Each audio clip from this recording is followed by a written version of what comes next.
I want to talk about my book journals, and we're filming in a different spot today in the house because one, the lighting is not great everywhere because the sun is so bright. It was literally blinding me and I couldn't see, and then it was like super dark in the library.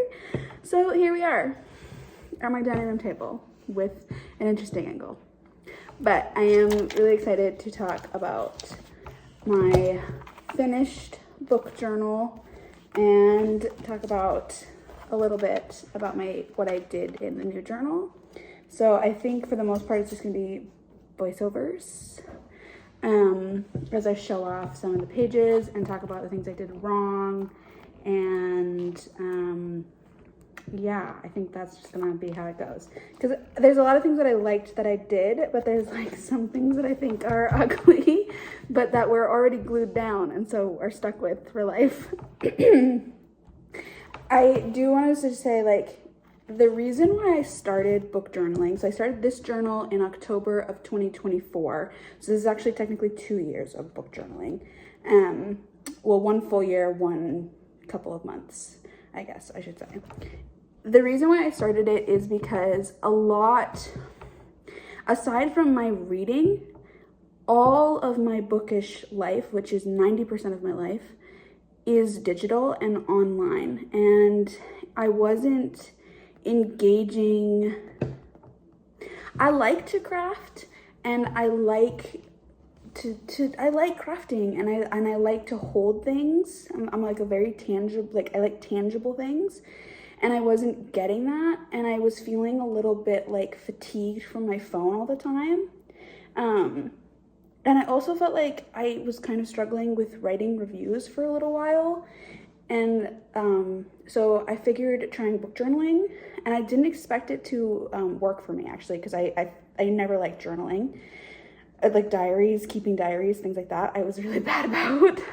Even though I wanted to be one of those people who had like years worth of diaries, and I don't. Not that any of my life was worth memorializing.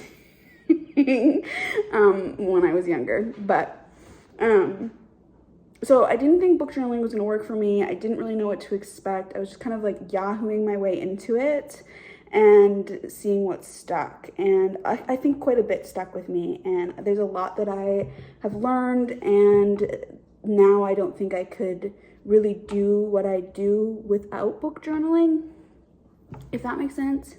So I don't know, we'll just talk about it. I think one of the other things that motivates me the most for book journaling is this like chunky tome at the end.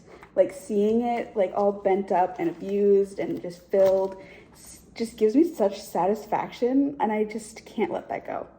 So I'm done yammering. We're just gonna start and see what happens. So this is the cover. I just added a bunch of stickers that I've had around. I do collect stickers. I get some stickers in like PR. I've started collecting sticker books for my book journal, which has been like the best thing ever. They sell sticker books at Barnes & Noble's. Like, I didn't even know that, oh, sorry, Barnes & Noble. I know it bothers people when I say Nobles, but I can't help but add the plural. So just collecting stickers has been like a new joy in my life. Collecting junk to like tape into my book journal has become like this weird sewer rat gremlin hobby I now have. And then one thing that I ended up adding was this little like beaded thing, and it's a Taylor Swift lyric, and it says Secret Gardens, like I go to Secret Gardens in my mind, whatever. And then this is my favorite sticker on here because it's vaguely threatening. Read more books. And I would like to get one for my 2026 journal right in the middle. That's why I haven't added anything in the middle, because I like that little threatening thing. And then on the very back, it's another Taylor Swift one, and it says, long story short, I survived. So there is usually a leather cord that I have like cinched around it, but I took it off because I tried to film something different and I didn't like how it was like looking, and I didn't put it back on. So there's that. One thing that I usually keep in the front here, sorry, I know I need to get like an actual stand for this kind of thing, that I keep at the beginning of my book journals is this handwritten sheet. It goes through many phases throughout the year, but it looks like this, and it's the 2026 book releases that I'm excited for. So whenever I see a post on Instagram, I'll screenshot it, make sure I capture the date, and then I'll write it in here and I'll delete the screenshot later. And if I pre-order it, which I haven't updated since I've done the pre-order sale, but I usually will say like a pre-order, or if I have an ARC for it, if I have an e-ARC for it. That way I can keep everything in my head, just where it goes. And I use this information throughout the book, and you'll see that later on. So usually there's one here, but I don't know where my old one went. I'm kind of sad about that. So this is what the first title page that I ever did looked like. And this was my first like little book tracker I did. She was cute. That's Jason from The Guild Hunters. I love, this is my favorite, not this particular one, but this page in all of my book journals has always been my favorite page to do. It's just, it brings me so much immense joy to like slowly color it in, and you'll see more. This is a book bracket. I'm just gonna quickly skim through the beginning just so you can kind of see where I started. I love to add like 3D elements. So like this is like big chunky. This is where I started with tracking like weekly releases, but it evolves later on. And this was the first review pages I did. They're so ugly. They're so bad. In my opinion, for me, they are ugly. Just love that little, yeah. I really love, and I'm just gonna show quite a few of them, not all of them. This is one of the first ones I really started to love doing, like monthly pages, like spread pages. And obviously it had to be a Champagne Problems one. I made like a little tapestry that you can like play with, and annotated the lyrics with my glittery pen, which was fun. And yeah, this was the year we voted. Something I love about like these pages is sometimes I have little pieces.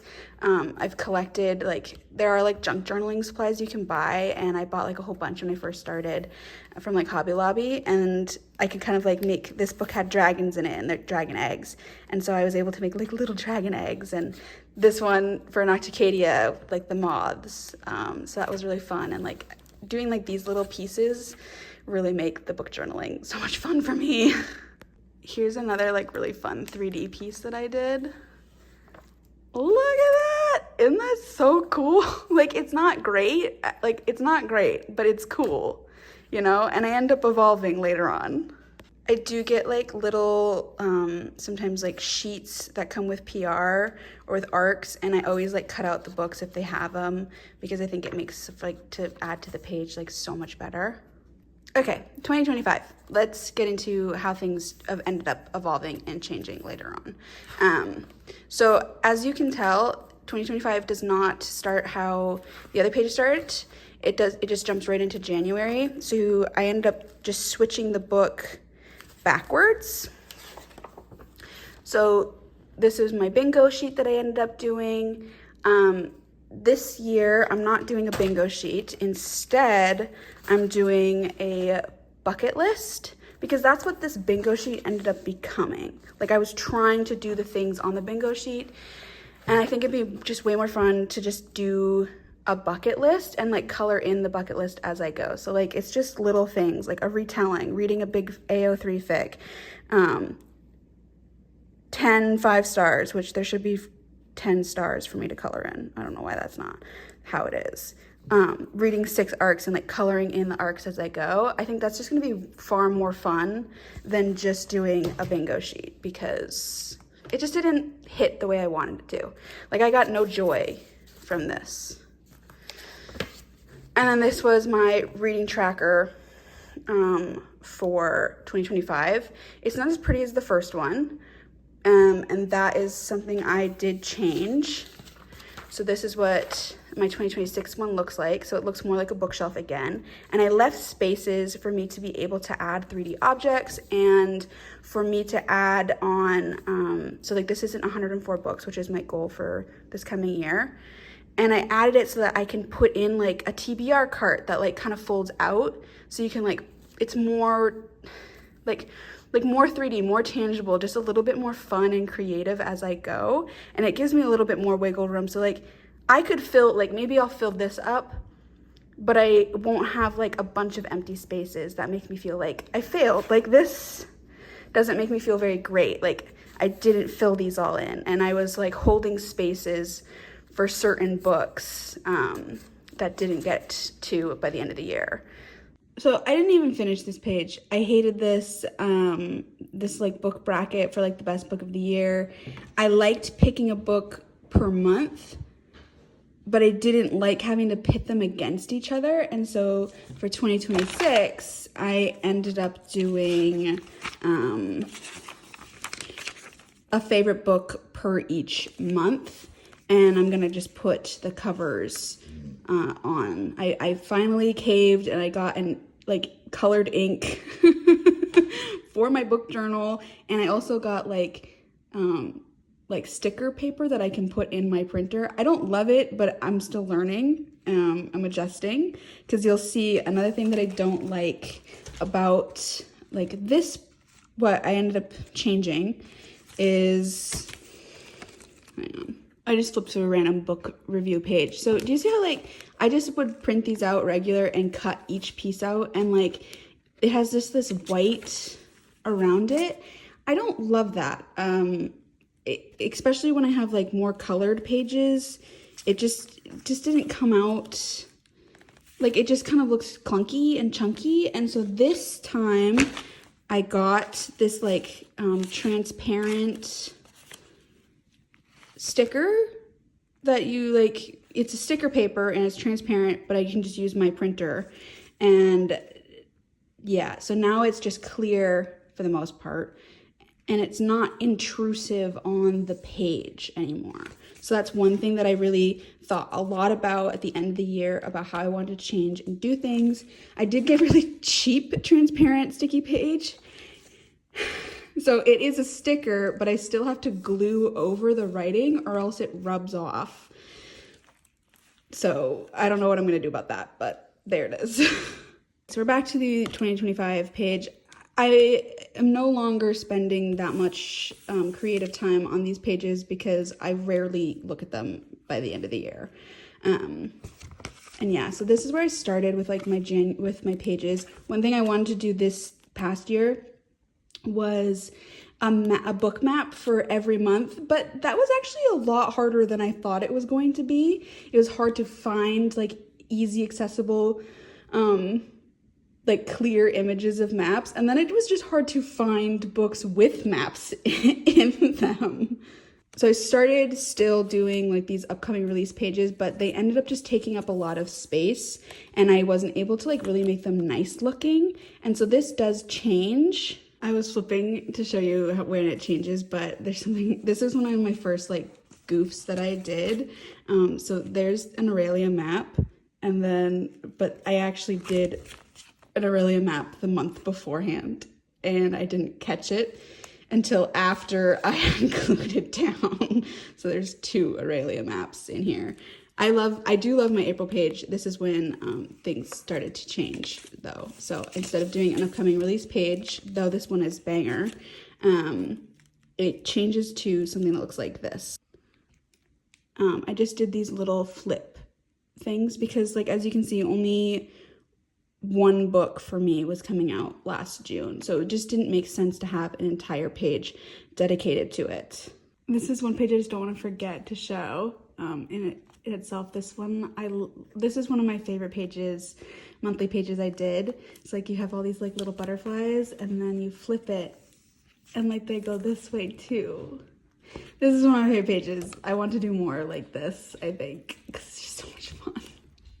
This is another goof that ended up happening. Somehow my book journal was upside down when I was making, like, I do, at the beginning of the month, I'll do 4 pages all in one go. And then after that, I just do 2 pages at a time, because I find that if you do like 8 books, 8 blank review pages, you are jinxing yourself and you will not read 8 books. So I just started kind of doing them as I go. But somehow when I was doing it, it ended up backwards and I couldn't fix it. So there's just one upside down page in here. This July map actually came from like some PR that I had gotten. They had given me like a picture map. And I love things that I get in PR. I love when they give art and stuff, but it sometimes if you don't have a use for it, it just becomes like stuff that you're holding on to. So I started cutting them out. So like that's my July one. And then there's like the upcoming releases that had came out. Oh, this one's cool. This is something cool that I did. Because I had 2 Lady Night books that I read at a time.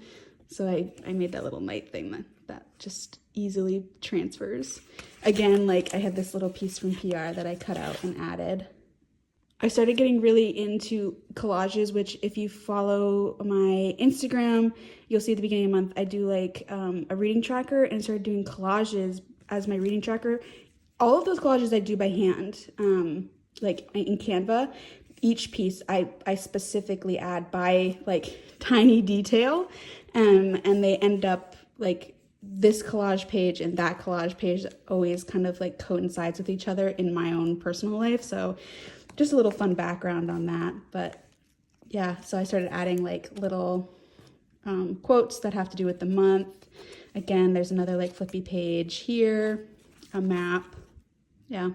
Here's another example of like I got a piece of book art in PR, and I just like it was just gonna sit in my desk. It would just sit in a box, and so I ended up just cutting it out to fit my page, and now I have it in my book journal.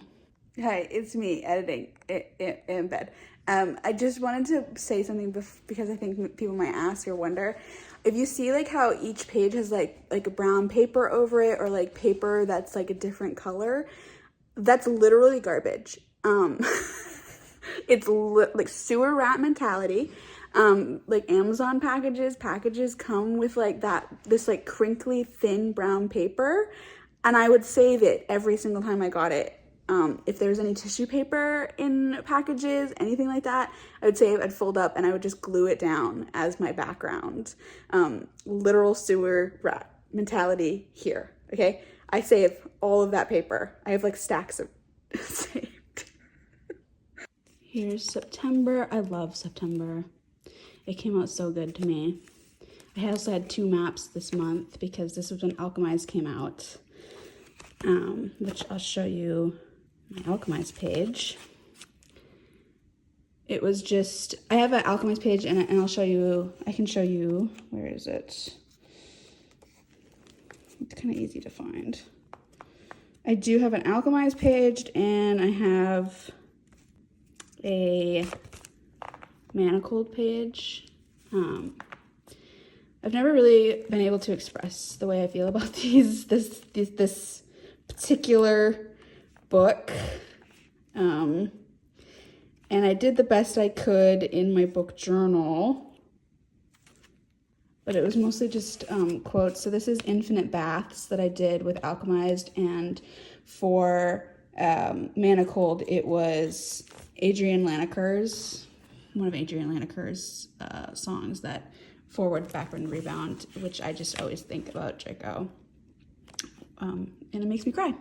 So yeah, these pages, like they're like big pages, but like I also just didn't have a lot.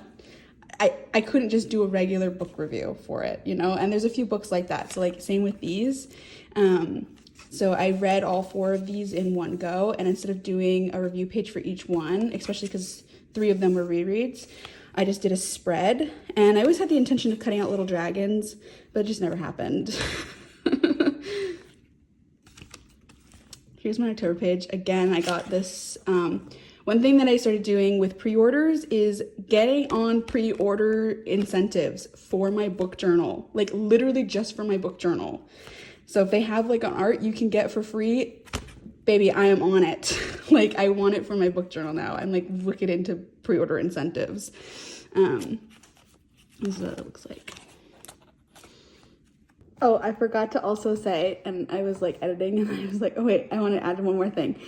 I started to subscribe to free catalogs from like Free People, Anthropology. Literally just started Googling like catalogs because I feel like there's going to be a lot of little gold nuggets to like cut out and just for junk journaling. I don't know if you know anywhere that does like free catalogs, please tell me because I want to add more to my mailing list. One, because I love getting mail. Like I'm a mail girl. I like even bills. I love to just check the mail and have something in there. And then secondly, for junk journaling purposes, I just want more things I can collect. Like again, like I'm like a sewer rat, like with little textiles that I'm collecting for journaling. So sometimes I try to do like themes at the bottom, like to like tie all the pages together for a month of reviews. So you can kind of see these. I ended up cutting all of these out individually as I went. It was a lot of work, but it was also kind of fun. Like I like doing meaningless tasks like this. Just to kind of make the pages feel more cohesive is something I try to do later in the year.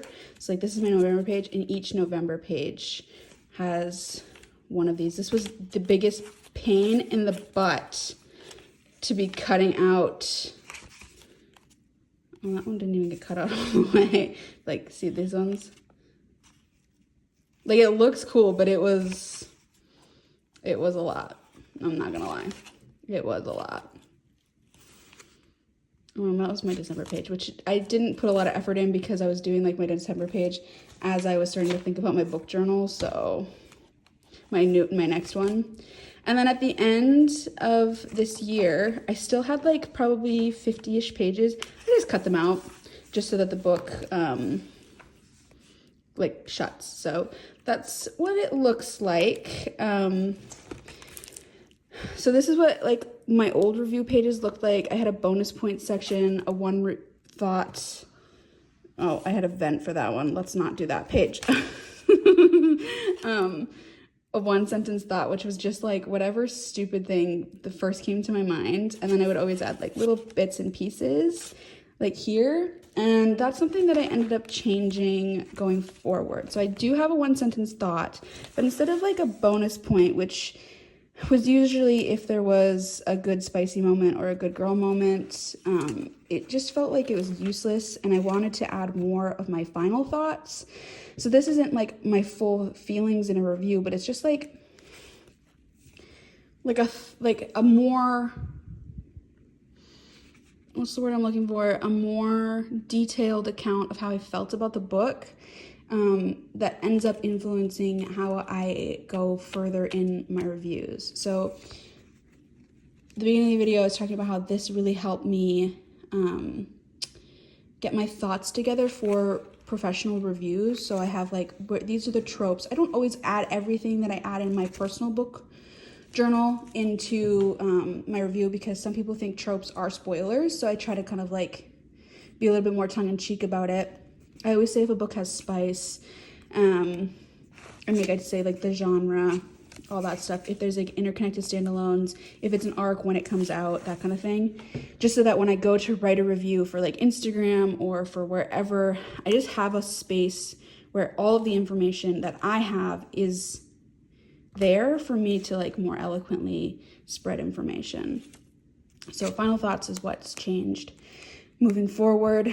I haven't figured out how I'm gonna do my stars this time around. I think I'm just gonna leave them like this. I don't know. I don't know what else to do because I can't really color on this paper, and I don't really just want to have like, maybe I need to get like a star like cutout or a star stamp or something like that. But I like doing it coded to the book, which is something that I did like here. So like each book kind of has its own like color in like the cover, and that's how I picked like the color for the stars for if it has spice and what color the spine was on here. So yeah, that is my book journal, my 2025 book journal, and how I changed things. I also went with a smaller one, and this is a line and dot journal I ended up getting from Michaels, and this one is a blank journal, so there's no lines, no dots. That's one thing I really wanted to change because I didn't like the dots and I don't like lines. It's a Lecherman. It's a German one. I really like it. I do think the pages are a little bit thinner than I would love for something like this, but I am working with it. I did get it embossed with a happy hermit, which does bring me much joy. Can you see it? I don't know. And I'm going to add more stickers as I go this time around. I like kind of forgot to keep adding stickers as I went. So I would like to change that up, start collecting more. And yeah, oh, the one other thing that I added that I didn't add before was I am going to be tracking my DNFs from now on. And the reason why I didn't track DNFs is because I always felt like if I didn't like a book or if I don't like an author or something like that, the best thing I can do to not get people to read it, which sounds petty, is to not talk about it, is to not share it, is to not comment on it, because that just brings traction. There's been so many times where like a negative book review has actually gotten me to read a book. So if I don't feel like I want people to read a book, well, I guess like that's not fair, because like the books that like there are books that I don't like vibe with that I still like recommend to people, just because I'm like Sparks of the Everflame is like the one that I always go to for that. Is like I think a lot of people love it, and I can see why. I didn't like the main character to the point where I wanted to rip my book in half. Like, she was so infuriating that I couldn't look past literally anything else. But I want other people to read it, because if you like high fantasy with foreshadowing, all that stuff, spice, slow burn, all the things, I do think that that is a book that people would love. Not me, but other people. And before, there was like, there's another book I read, Forbidden Alchemy. Is that what it's called? I can't remember. I read over 300 pages of that book, and I ended up DNFing. Well, I shut the book saying I was going to finish it, but it made me so mad because something happened that it just really frustrated me as a reader that the author decided to do. But I still spent a lot of time and pages on that book, but it doesn't count towards my goal. And I really wish that I have kept track more. Like, there are Kindle books that I just kind of like stop reading because I started reading them when I was in a spicy mood, and then I get out of that spicy mood and I never go back to them. Like, there are things like that that I kind of wish I kept more track of, because they end up just becoming whoosh, like they just like fade off into the distance. So DNF Graveyard this year I'm tracking. And I did leave one page in between the January page and the books I like, my favorite books of each month, just in case there's like another spread that I want to do. Like, I've been getting really into watching other people's book journaling, and I've been seeing some really cool ideas where I'm like, oh, maybe that's something I'll want to try. And this time I gave myself space to try things, and I don't have to wait until next year to try it. So at least I have that for myself as well, like more grace. And one thing that's changed for me, not changed, but now that I have book journaling and I understand how I like to journal, I'm going to try and journal like my personal life. You can't see him.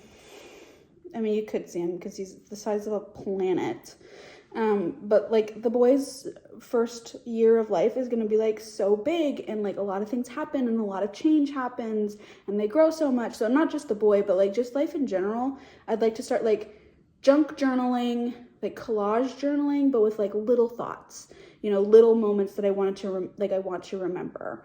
Not necessarily like a diary, but like how I do my book journal, the junk journaling, gluing things, kind of being creative, but also adding like my personal life and like photos in there. So I did just get a new journal for that as well. And I'm really excited to set that up and do that for me this year. So that's kind of how I've changed in my journaling habits and my journaling ecosystem. And I'm really sad to finish this video because now it's official to retire her, my chunky bae, and working with this little thin girl is a little discouraging. I know she'll get thicker as she goes, but right now she's discouraging. And we get to say goodbye. We close the chapter, end of an era, which is a little sad for me because I'm emotionally attached to objects, especially objects that get chunky. So yeah. If you have any more questions, just comment them and I'll try to answer them. I think I covered everything. I don't know. It's not, okay, I don't think I do like a great job crafting. Like, I'm not trying to say like, I don't think my drawings are good. I don't think that my gluing's great. I'm subpar at best, but that's kind of the fun of it. Like, none of it's perfect. The pages that I goofed up on, the double mapping, just stuff like that. Like, it is frustrating sometimes in the moment, but it's not meant to be perfect. It's just meant to be creative and just an outlet in an otherwise very digital hobby. So yeah. Okay, that's all I got.